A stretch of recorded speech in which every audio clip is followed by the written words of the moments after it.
Bueno, sí queda en la grabación, ¿sí? Sí. Ay, otros. Bueno, buenos días con todos. El día de hoy vamos a presentar el Ateneo de Residentes que fue preparado por Mercedes Valdesaria, Agustín de la Mano, La Galarza y Josefina Car. Bueno, este es un caso de un niño que tuvimos de niño sano. ¿Qué me pasó? Ingresa el paciente a la consulta de niño sano, un niño de 10 meses de edad que es previamente sano por un síndrome febril y rash. ¿Qué más les gustaría saber de este paciente a partir de esto? ¿Desde cuándo tiene el rash? Eh, Empezó junto con la fiebre antes, después.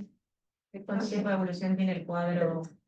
¿Cuántos registros? ¿Cómo es la curva? ¿Tiene algún otro síntoma acompañado? ¿Hay alguien en casa que tenga sí. Buenísimo. y antecedentes hematológico, embarazos controlados, citologías, si viene creciendo bien, Perfecto. vacunas? Bien. Bueno, en la enfermedad actual, nuestro paciente presentó fiebre de 6 días de evolución con 3 registros febriles por día con un máximo de 40 grados. Aparición del exantema en piel 24 horas previas a la fiebre, con síntomas asociados, vómitos y rinorrea, nada más referido, sin otros signos asociados, edema de manos y pies. Esta es la foto del nene. ¿Alguien quisiera describir un poco el exantema que presenta?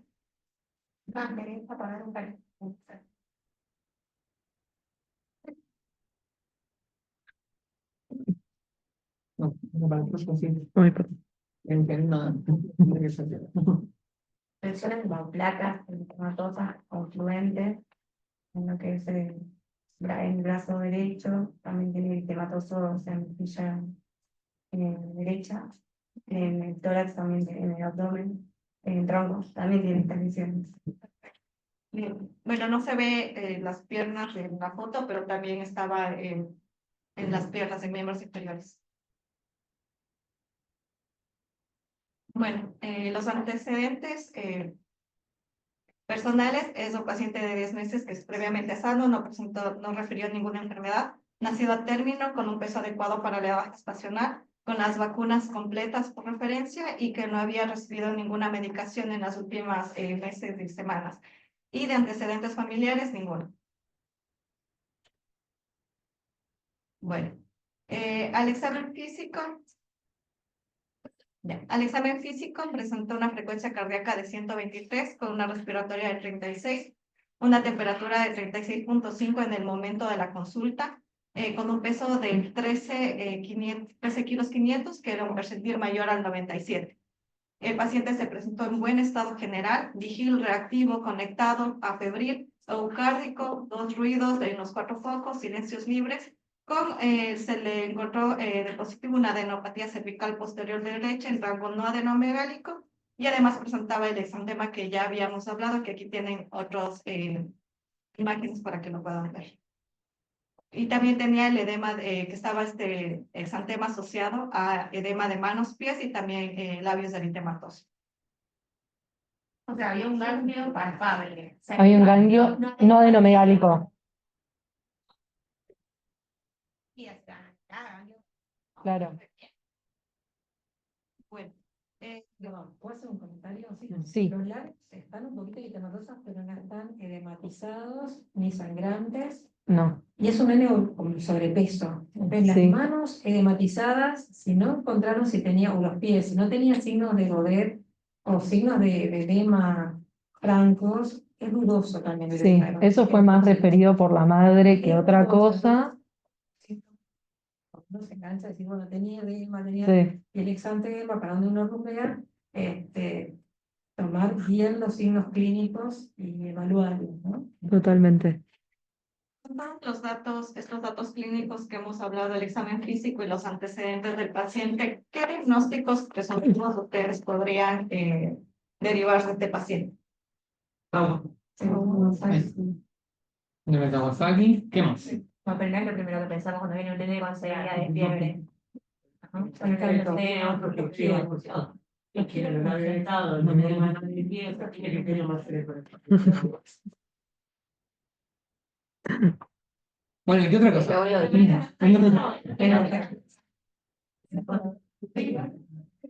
No se hace de mi presencia, por favor. Un exantema viral, me encanta. ¿Alguna otra cosa? ¿Se le ocurre alguna otra enfermedad exantemática que se presenta con fiebre? Bueno, sí, exantemas virales. Puede ser, ¿qué otro tipo de exantemas? Si no son virales, también que está más agarrado de los pelos, pero Algo es, pero depende del relato. bueno, podría ser una farmacodermia, podría haber sido, no sé si hay varias cosas que no, pero bueno, qué sé yo. Igual no tenía antecedentes de haber tomado medicación de pacientes. No es escarlatiniforme, pero podría ser un exantema bacteriano.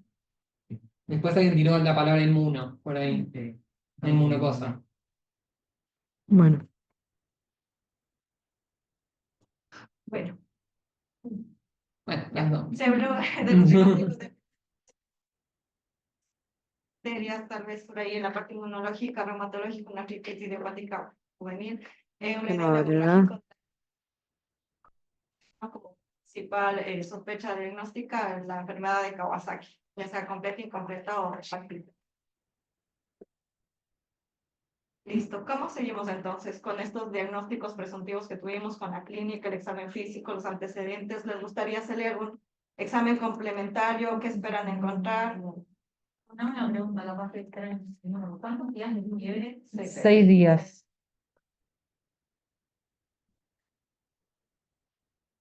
Sí, medio viral negativo. ¿Qué le pedirían a ¿Le este dieron un paciente? estudio complementario a un paciente en el que están pensando que quizás tiene enfermedad de Kawasaki? Otra vez, integración de la cardiológica. No. Bueno, bastante responsabilidad.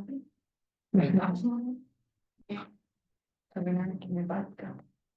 Yo voy diciendo función renal, función hepática, hemograma, reactantes de hepatio aguda y no sé si me estoy olvidando algo. Sí, valoración cardiológica también. ¿Y qué más? Después hablamos Algo bien más para la inicia viral. Más allá de las, piensen, de arriba para abajo, ¿no? La paciente tenía algún cuadro de vías aéreas superiores, venía Un aspirado. se puede hacer un virus. Perfecto. Nosotros, antes de hacer una valoración cardiológica, a veces acá tenemos que en otros lados no tienen, hacer una placa de tórax, ¿sí? A ver si tiene infiltrado, ver cómo está la cilindra cardíaca, ¿sí? Uno puede hacer un electrocardiograma. Chico chiquito, a veces cuesta, pero un electro. Forma parte de la evaluación cardiológica. El ecocardio, que ustedes piensan siempre en evaluación cardiológica, es ecocardio, el electro también tenganlo en cuenta, ¿sí? Y el laboratorio está bien, hemograma, reactantes de fase aguda, un hepatograma, un ionograma. Si ustedes piensan en CAGUA, acuérdense que el CAGUA puede dar hiponatremia, ¿sí? Enzimas cardíacas, no tenemos CPK, o hacer troponina, o hacer IO, pero BNP, si tenemos todo, ¿sí? Y una orina completa, porque la tiuria forma parte de los signos de laboratorio, del Kawasaki, ¿sí? Bueno, En este paciente se solicitó 100.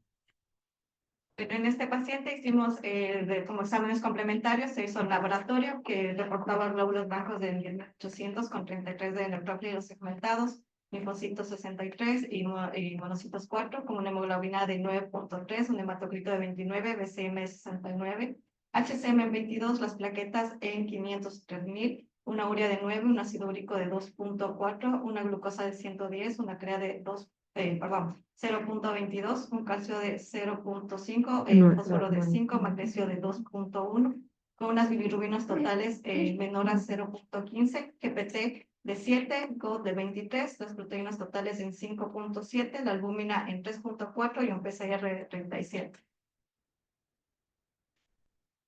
¿Quién pasa el vínculo, no? Primero el laboratorio. sí. ¿Qué interpretamos? Acá. Entre todos.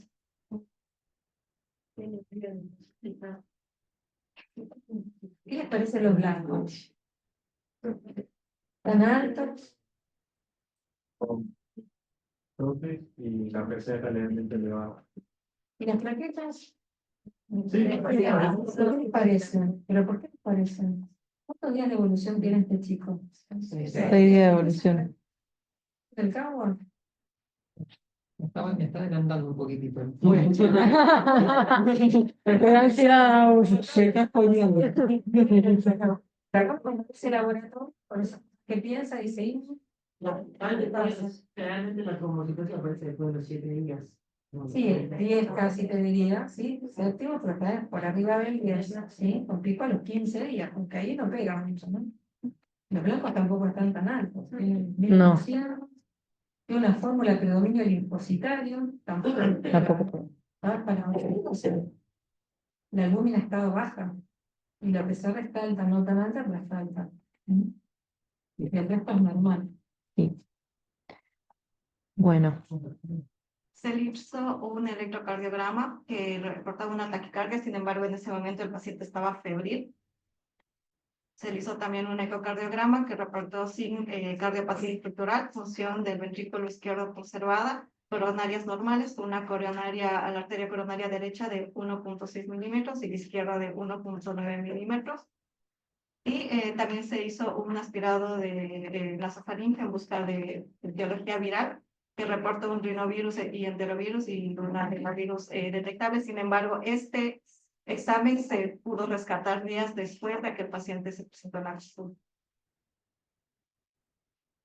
Bien, con esta, toda la clínica, exámenes complementarios y todo lo que hemos hablado, cosas que concuerdan y no concuerdan para la enfermedad del síndrome de Kawasaki, les pregunto, ¿cómo seguirían ustedes? ¿Lo internan para el control o lo manejan de una forma ambulatoria?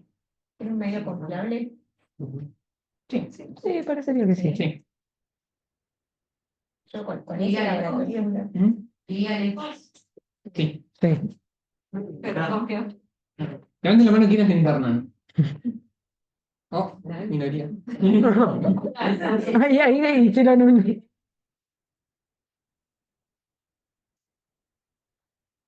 Ok. Bueno, ¿y quiénes quizás piensan que con estos datos no es Kawasaki y no lo internan o prefieren hacer un seguimiento ambulatorio? Bien. Hay una cola. Hay un montón de tickets. Bueno, Bien. Bueno, con este paciente. Bueno,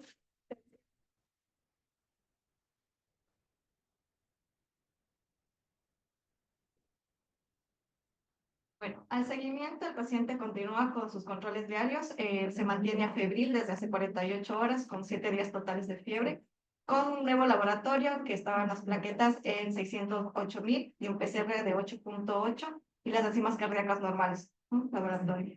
Y un nuevo ecocardiograma que informa un aumento progresivo del diámetro de las arterias coronarias, por lo que se decide su internación en la unidad 5 para control clínico y tratamiento. En esta parte del aumento progresivo del diámetro de las arterias coronarias, algo progresivo, no se reportó ni dilatación ni tampoco presencia de aneurismas. Eso después más adelante lo exploramos. bueno. Vamos a Hablamos tomarlo. un toquecito más de enfermedad de Kawasaki. Cosas. La enfermedad de Kawasaki es una vasculitis febril aguda que afecta a las arterias de mediano y pequeño calibre. Es una enfermedad que es poco frecuente. En Argentina afecta entre alrededor de 4 en 100.000 habitantes. Y se supone, si bien no es una enfermedad que tiene una etiología conocida, lo que se asume es que suelen tener, se supone que tienen un desencadenante infeccioso en pacientes que están genéticamente predispuestos. Esto también tiene un correlato con que en Argentina tenemos muy poco, pero en Japón, por ejemplo, tienen 5 veces más. De ahí vienen también sospechar un correlato genético como una predisposición. Es una enfermedad, pasa al siguiente, que se manifiesta, que tiene manifestaciones clínicas que se dividen en etapas aguda, subaguda y de convalescencia, según el tiempo de evolución. Las manifestaciones clínicas principales se manifiestan principalmente en la fase aguda, que es en los primeros 10 días aproximadamente. ¿Se acuerdan cuáles son las principales? Así como una. Ya lo fuimos mencionando. Perfecto. Primero, fiebre de más de 5 días o más. Eso tiene que estar siempre. 100% de los casos de Kawasaki van a tener fiebre de 5 días o más. Después me mencionaron.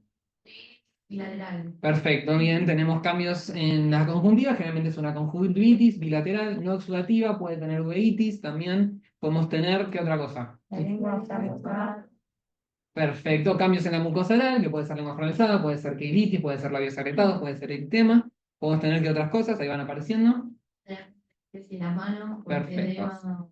edema, bien. Muy bien, o sea, afectación de las extremidades, puede ser eritema o edema. El edema es indurado, no deja godet y puede ser doloroso. Esto en la fase aguda, cabe destacar que en la fase de convalescencia, o sea, más adelante, suelen presentar también descamación palmoplantar o palmaroplantar y la aparición de líneas de Bow en las uñas, que son líneas blancas transversales. Después también el exantema, suele ser un exantema polimorfo, que es macular, maculopapular, con lesiones confluentes.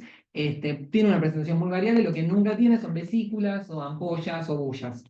Bien, y por último, el menos frecuente de todos, o el que tiene menor valor, es el de las adenopatías. Las adenopatías suelen ser cervicales, suelen medir más de o sea, tienen que medir más de 1,5 centímetros, y generalmente si son anteriores y son unilaterales. Bien, después también hablamos de criterios asociados en estos casos, que pueden ser tanto en la fase aguda como en la convalescencia, y también tenemos como criterios asociados los cambios de laboratorio. Solemos tener afectación cardíaca, suele cursar con afectación miocárdica, puede presentar también una pancarditis, y la principal complicación, sobre todo en la fase de convalescencia, lo que más nos preocupa son los aneurismas coronarios, ¿sí? Aunque también pueden presentar aneurismas periféricos. Vamos a definir un aneurisma cuando tienen un Z-score mayor a 2,5, y en base a eso, después, en base al Z-score, si es que son pequeños, grandes o medianos. Si tienen entre 2 y 2,5 son solamente dilataciones. Y después pueden presentar también dilataciones periféricas, que suelen ser humorales, femorales o renales. Después son pacientes que suelen presentarse con irritabilidad como principal afectación del sistema nervioso central. Pueden presentarse con síntomas digestivos, sobre todo dolor abdominal, principalmente en la fase aguda, y afectaciones en el sistema vésico-urinario, con uretritis sobre todo, que es lo que nos justificaría lo que contaba recién Silvia de uno de los criterios asociados es la piuria estéril en la orina completa. Pueden presentarse con artritis, generalmente son oligoartritis, autolimitadas y asépticas, y algo que también pueden tener como un criterio asociado es una reactivación de la BCG, con eritema peri-BCG, la BCG. Esto es como un cuadrito que está en el libro de Juan, que está bueno para tener en cuenta las distintas etapas y las distintas manifestaciones que tienen. Recordar que los principales criterios, los criterios principales aparecen generalmente en la fase aguda. No generalmente aparecen los todos a la vez, pueden no estar necesariamente solapados, pero si tuvimos uno, se va uno y después aparece el otro. Sigue siendo sugestivo de Kawasaki y no suma el diagnóstico. Y después los criterios que pasan más en la etapa subaguda, que los fueron mencionando, la trombocitosis a partir de los 10 días más o menos, la descamación de las palmas y de las plantas, el descenso de la PCR suele picar en la fase aguda y descender en la fase de convalescencia, como todas cosas que suman al diagnóstico. Bien, y un detalle que me olvidé decir, algo que a veces aparece más o menos en la etapa aguda subaguda, hidrops vesicular, que bueno, también por eso hacemos uno de los estudios complementarios que se pueden pedir. Bien, bueno, con esto dijimos que podíamos tener enfermedad Kawasaki completa, incompleta y atípica. La enfermedad completa es la que dijimos. Fiebre más 4 criterios principales o más, con o sin compromiso cardiovascular. La enfermedad de Kawasaki incompleta es fiebre de 5 días o más, con 3 o 4 criterios principales.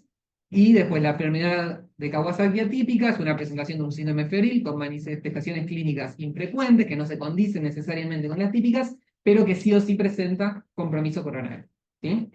También hablamos de atípica cuando no se presenta en la edad de los pacientes, por ejemplo en adolescentes o en chicos más grandes. Bien, y bueno, ausencia de otras enfermedades que justifican el caso. También. Muy bien. Y bueno, como estudios complementarios fuimos hablando de que teníamos que ir pidiendo, hablamos de pedir un hemograma, recordemos que fase aguda, anemia con plaqueta, anemia normocítica normocrómica, leucocitosis y plaquetas normales.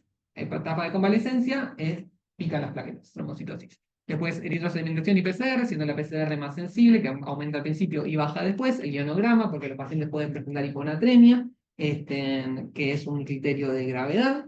Proteinograma, porque pueden también presentar hipoalbuminuria, que también es un criterio de gravedad. Marcadores cardíacos, el NT-proBNP, el proBNP, la troponina 1, son todas cosas que se pueden pedir en estos casos. Y una orina completa, sobre todo buscando la piuria estéril. Y como otros estudios complementarios, mencionamos el electrocardiograma. Los pacientes suelen tener afectación del electrocardiograma, pueden ser desde taquicardias en el contexto febril, como tenía este paciente, hasta alteraciones en el CT, prolongación del PR. Pueden ser muy variables, no son específicas, pero pueden cambiar el ecocardiograma, más que nada para pesquisar las dilataciones coronarias, o cualquier afectación que tenga el miocardio, la teleradiografía de tórax, como mencionaba también Silvia hace un rato, que como son pacientes que tienen afectación cardíaca, pueden tener aumento del índice cardiotorácico, pueden tener infiltrados, o manifestaciones respiratorias, y una ecografía abdominal, porque bueno, cursan con un compromiso digestivo y porque bueno, pueden presentar este hidrox vesicular que ayuda a aliviar. Que cambiamos así. Y ya me callo. Bueno, volviendo a nuestro paciente cumplía los criterios principales que cumplía: era la fiebre mayor a 5 días, el edema de manos y pies, que como dijo Silvia, es un relato de la madre, pinzas, los labios eritematosos y este exantema polimorfo. Después, ¿qué criterios asociados cumplía este paciente? Tenía una anemia para la edad, una trombocitosis y una PCR aumentada. Con todos estos datos que tenemos, ¿qué les parece a ustedes? ¿Lo asumirían como un cabo incompleto? ¿No? ¿Le harían tratamiento? ¿Qué les parece? Creo que para completo tenía que ser fiebre más de 5 días y más de 4 criterios Claro, principales. completo ya anulado. Perfecto. Que estaría dentro de los capaz del incompleto.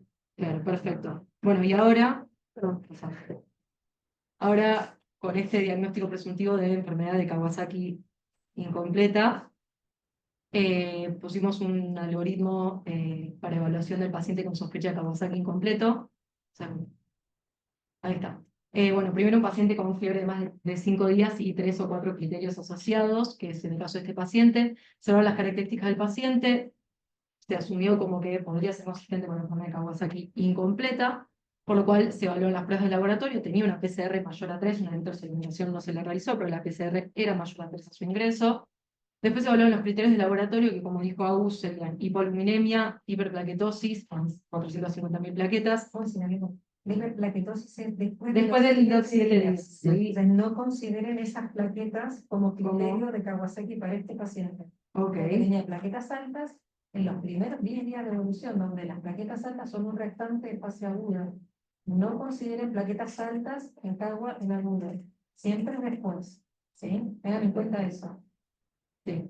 O sea, que ahí no entraría, es después de los 7 días. Que a ver, justo Que estaba el después lo día terminó 6, cumpliendo. después lo terminó Después lo cumpliendo terminó con el día del cumpliendo, lunes.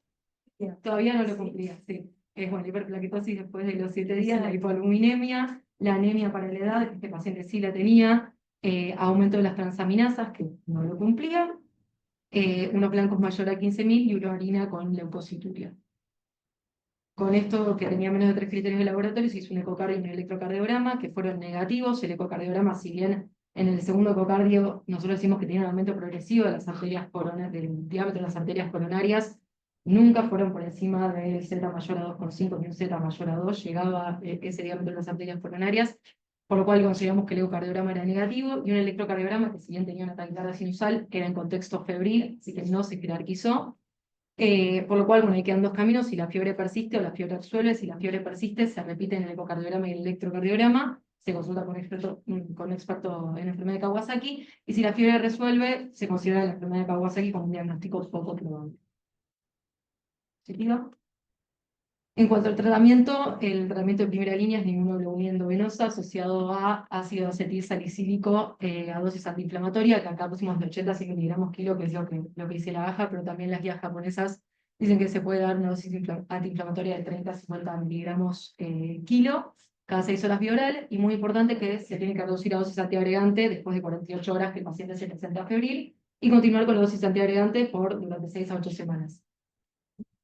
Y muy importante, que es lo que pasó en este paciente, que si el paciente se encuentra afebril con parámetros laboratorio y ecocardiograma normales, no requiere tratamiento con gamma globulina luego de los 10 días del inicio del cuadro. O sea, si uno asumiría una enfermedad de Kawasaki incompleta en este caso, también acá sacamos la información que son las guías de la baja. Y bueno, los tratamientos de segunda línea, esto como para nombrarlos simplemente, se podría dar un segundo pulso de gamma globulina, de la misma dosis que el primer pulso. Se podría también dar pulsos con corticoides con metilprednisolona a 30 miligramos kilodosis. Y como una tercera opción, se podría dar infliximab, que es un anticuerpo monoclonal inhibidor del TNF-alfa. Después, los tratamientos alternativos son alternativos, no se utilizan en la diaria, pues es ciclosporina, ciclofosfonida o plasmaféresis, que se usan en última instancia en personas. Y bueno, la evolución en unidad 5 con este paciente. Se valoró durante la internación el paciente aferil durante 4 días en buen estado general, con un laboratorio de ingreso que, si bien tenía la plaquetosis, tenía 600.000 plaquetas, tenía los parámetros inflamatorios mejorados, tenía los blancos que habían disminuido, tampoco, una PCR de 8 también mejorada respecto a la previa, enzimas cardíacas normales y un ecocardiograma sin dilatación de arterias coronarias, por lo cual se asume como enfermedad de Kawasaki incompleta y autolimitada y no se infunde gamma-globulina, pero se continúa con el tratamiento con ácido acetilsalicílico a dosis antiagregantes. Durante 6 a 8 semanas, el paciente se mantiene estable a febril. Durante toda su internación se decide su alta hospitalaria y seguimiento ambulatorio, a lo largo del cual presenta ecocardiogramas, control dentro de límites normales y examen. Bueno, conclusiones como para cerrar este caso, la verdad que la sospecha de enfermedad de Kawasaki incompleta siguió estando, como para que nos quede a nosotros, siempre en un paciente que tiene fiebre mayor a 5 días, incluso sin tener 4 más criterios asociados, pensar en enfermedad de Kawasaki. No demorar el tratamiento con gamma-globulina endovenosa, ya que el tratamiento en los primeros días se asocia a reducción de la aparición de aneurismas coronarios. Realizar electrocardiograma y ecocardiograma en todo paciente que se sospeche de la enfermedad de Kawasaki, y muy importante que no retrasar el tratamiento con gamma-globulina en lugares que no se tenga ecocardiografía si la sospecha es muy alta de enfermedad de Kawasaki, que es lo que no, suficiente. Muy importante que deben continuar su seguimiento con un cardiólogo infantil y un pediatra de cabecera. Bueno, nada, este es el final del caso. ¿Tienen alguna duda, alguna pregunta, algo que quieran comentar, algo que les parezca del diagnóstico? Sí, nos escuchamos. ¿Era Cagua o no era Cagua? ¿Qué opinan? ¿Con quién? O sea, si bien rescató un aspirado nasofaríngeo con adeno interorrino, podría, o sea, eso podría ser un confusor, podría ser un gatillante de enfermedad de Kawasaki versus un exantema viral tranquilamente. Como que los criterios no terminaron siendo tan claros. Claro, no terminó siendo un cuadro tan claro. Sí, Porque el paciente cuando llegó hasta el 6.º día de evolución de la enfermedad y tenía un cuadro que podía ser perfectamente un cuadro viral, el enterovirus podía perfectamente justificar los días de fiebre y el exantema.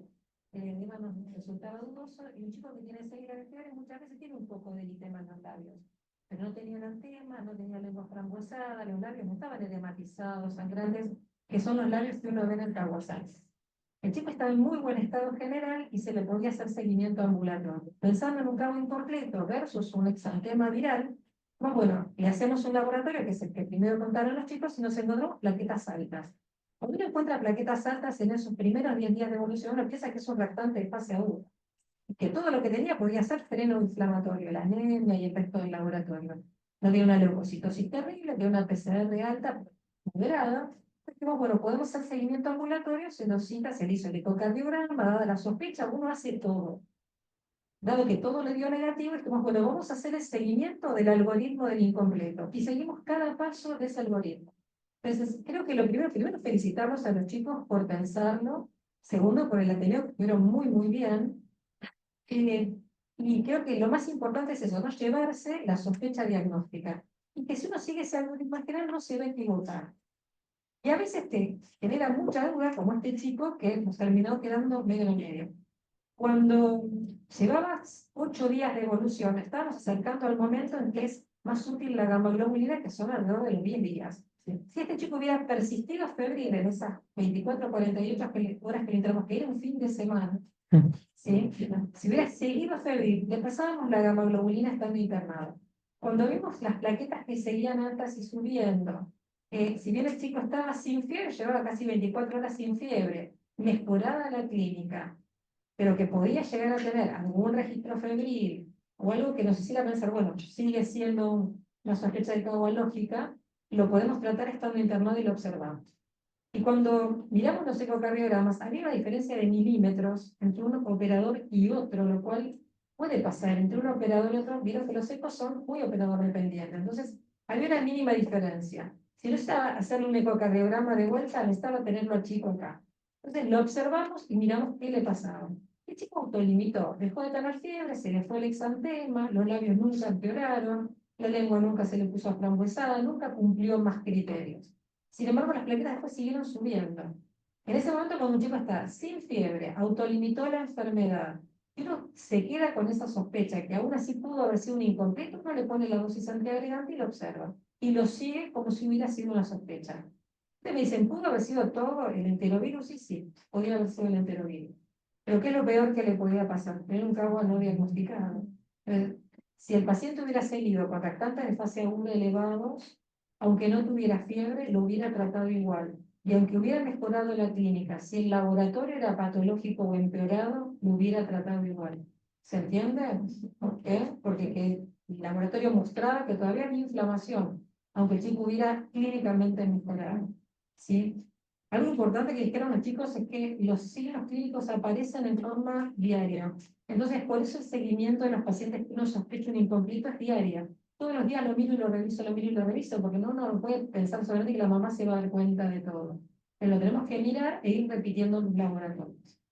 Hay pacientes que antes de los 5 días de fiebre tienen toda la clínica. Esto no tengo que esperar 5 días para decir, no, 5 días para que cumpla, porque así lo trato. Si un chico a los 4 días de evolución tiene toda la clínica típica de un CAGUA, se interna y se trata. ¿Por qué? Porque ese paciente está muy inflamado y probablemente no responda a la gamma globulina, porque todo el sistema inmune está alterado.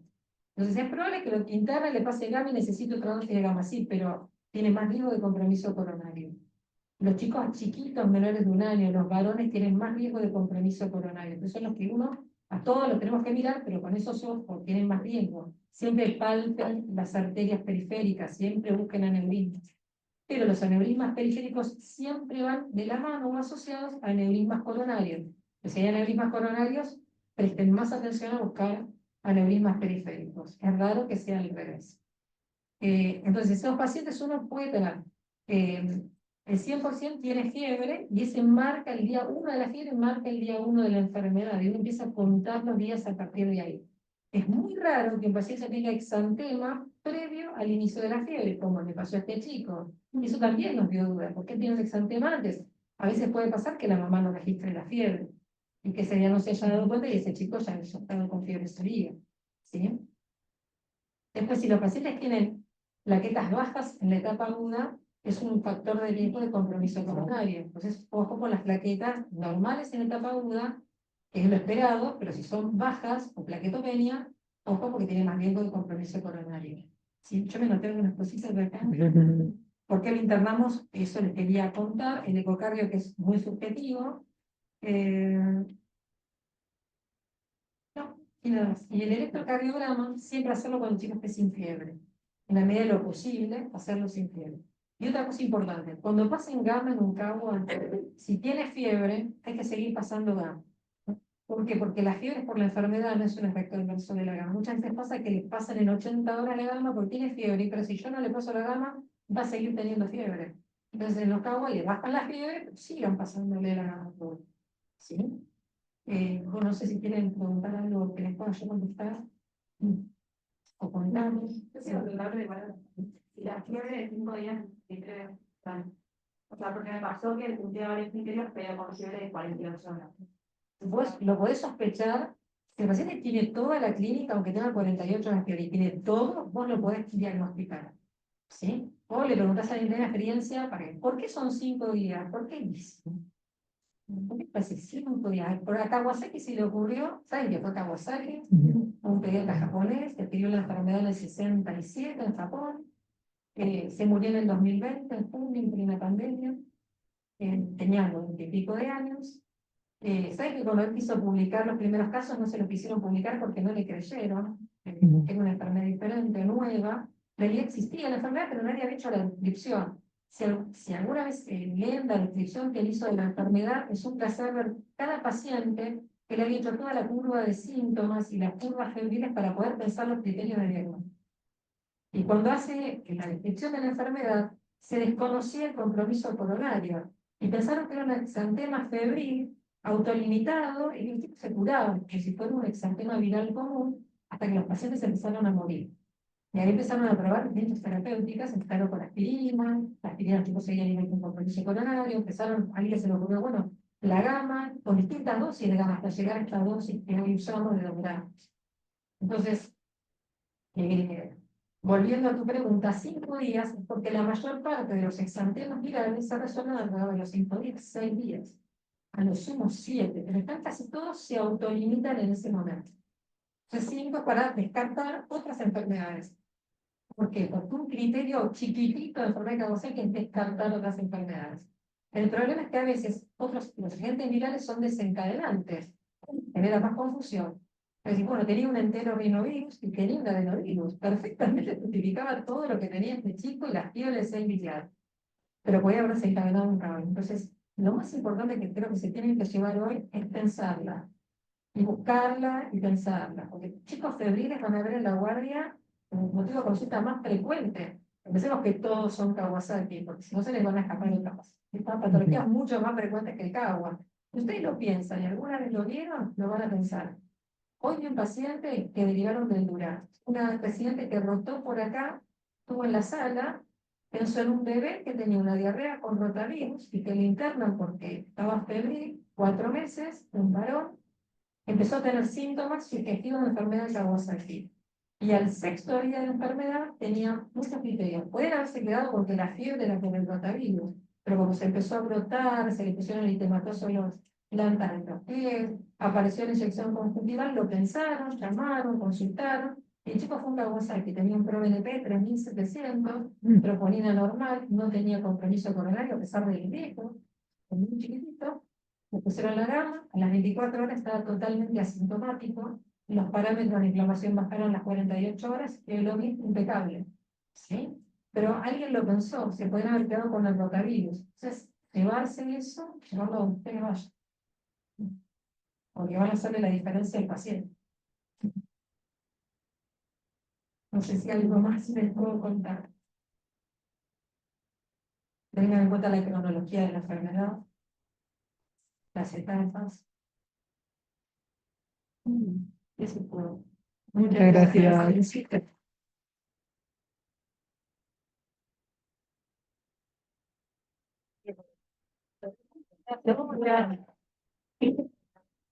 Estaba enchufada, pero no estaba prendida la zapatilla. No sabía cuánta batería le queda.